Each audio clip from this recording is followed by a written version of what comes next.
வணக்கம். நான் உங்கள் கலைச்செல்வன். மீண்டும் உங்களை இந்த வேர்ல்டு சேக்கர்ஸ் 777 சேனல் மூலமாக சந்திப்பதிலே மிக்க மகிழ்ச்சி.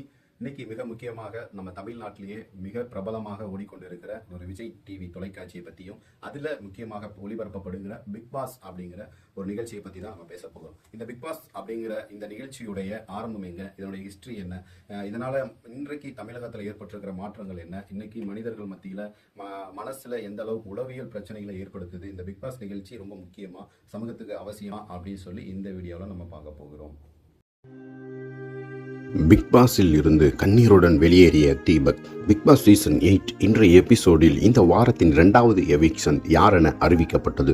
7 போட்டியாளர்கள் எஞ்சியிருந்த நிலையில் தீபக் இன்று வெளியேற்றப்பட்டுள்ளார். ஸ்ட்ராங்கான போட்டியாளராக கருதப்பட்ட தீபக் கண்ணீருடன் வெளியேறினார். இது அவரது ரசிகர்களுக்கு அதிர்ச்சியை ஏற்படுத்தியுள்ளது. தீபக்கின் ஒரு வார சம்பளம் ரூபாய் 1.5 லட்சம் முதல் 2 லட்சம் வரை இருக்கலாம் என கருதப்படுகிறது.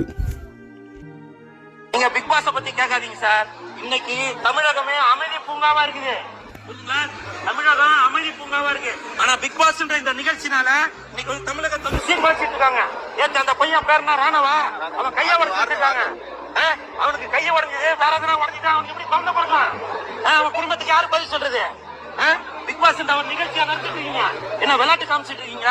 இன்னைக்கு வந்து தமிழகத்துல வந்து எந்த ஒரு சண்டை சச்சரவு இல்லாம அமைதியாக போயிட்டு இருக்கு இன்னைக்கு இந்த திமுக அரசுனால. ஆனா நீங்க வந்து என்ன பண்றீங்க, பிக் பாஸ் ஒரு நிகழ்ச்சியை வச்சு வீட்டுக்குள்ள சண்டை மூட்டி விட்டு இதெல்லாம் வந்து அக்கம் பக்கத்துல நடக்காத விஷயங்களா? நன்றி சார், இந்த மாதிரி நீங்க பண்ணிட்டு போறீங்க, அது மிகப்பெரிய தவறு. இப்பவும் சொல்றேன், தமிழக அரசு உங்களை தயவு செஞ்சு கேட்டுக்கொள்றேன், பிக் பாஸ் நிகழ்ச்சியை தடை செய்யுங்க. அடுத்து பிக் பாஸ் 9 வரவே கூடாது, புரியுதுங்களா? நன்றி. என்னவா போனாதாங்க தெரியுது, அது ஜெயிலா என்ன போனாதானே தெரியுது. அது மிகப்பெரிய ஒரு கொடுமையான விஷயம். பல விஷயங்கள் நடக்குது. வெளிநாட்டு மோகன் சொல்லக்கூடிய லிஸ்ட்ல இந்த பிக் பாஸ் நிகழ்ச்சியும் இருக்கு. ஏன் அப்படி சொல்றேன் அப்படின்னா, இன்னைக்கு இருக்கிற நிறைய பிரபலமான நிகழ்ச்சிகள், நம்ம சூப்பர் சிங்கராக இருக்கட்டும், இல்லை ஏதோ ஒரு நாடகமாக இருக்கட்டும், இது எல்லாமே வெளிநாட்டில இருந்து காப்பி அடிக்கப்பட்ட சில நிகழ்ச்சிகள் தான். நம்ம இந்த ஒரு வார்த்தை ஒரு கோடி அந்த மாதிரியான நிறைய நிகழ்ச்சிகள் வெளிநாட்டில இருந்து காப்பி அடிக்கப்பட்டது. ஆனால் அந்த நிகழ்ச்சிகள் எல்லாமே எங்கேயுமே தடை செய்யப்படலை, எங்கேயுமே அது ஒரு பிரச்சனை ஏற்படுத்தலை. ஆனால் அந்த பிக் பாஸ் நிகழ்ச்சி மட்டும் பல நாடுகள் கடந்து நம்ம தமிழ்நாட்டுக்கு வந்திருக்கு. இந்தியாவில் பல மொழிகள்லேயே இந்த பிக் பாஸ் நிகழ்ச்சியானது ஒளிபரப்பப்படுகிறது.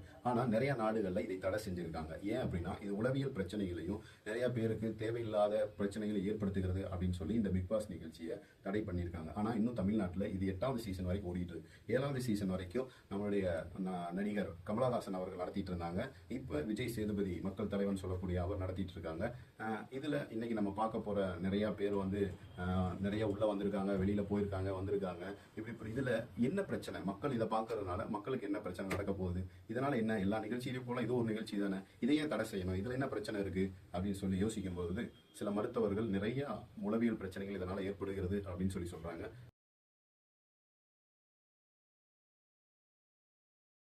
This video sponsored by Paymote app. உள்ள இந்த வேர்ல்டு சேக்கர்ஸ் சேனலை சப்ஸ்கிரைப் பண்ணுங்க, தொடர்ந்து சப்போர்ட் பண்ணுங்க. நன்றி, வணக்கம்.